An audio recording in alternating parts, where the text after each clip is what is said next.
সম্মানিত শহীদ বাংলাদেশ প্রকৌশল বিশ্ববিদ্যালয় employees association, technical employees association এবং চতুর্থ শ্রেণী কর্মচারী ইউনিয়নের উদ্যোগে সর্বাত্মক কর্মবিরতি এবং অবস্থান ধর্মঘট চলছে।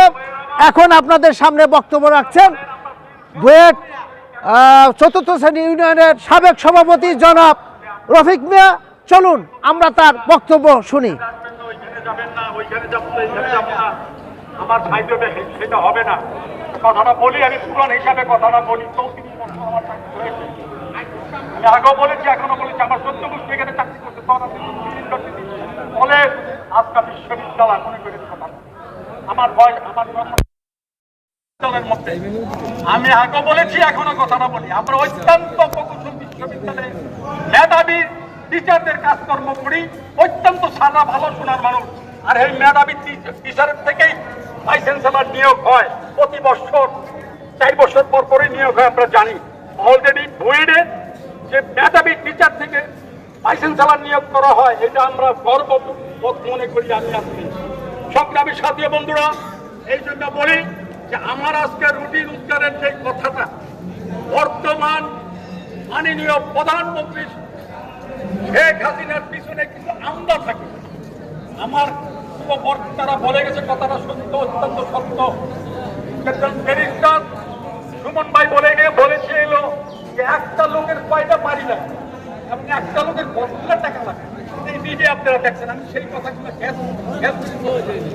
আজকে দেখি এই প্রধানমন্ত্রী, আমাদের মাননীয় প্রধানমন্ত্রী শেখ হাসিনার পিছনে চামচাগিরি কইরা বড় বড় পোস্ট নিয়ে আজকে তারা বিদেশে বিভিন্ন জায়গায় বাড়ি ঘর সব করছে।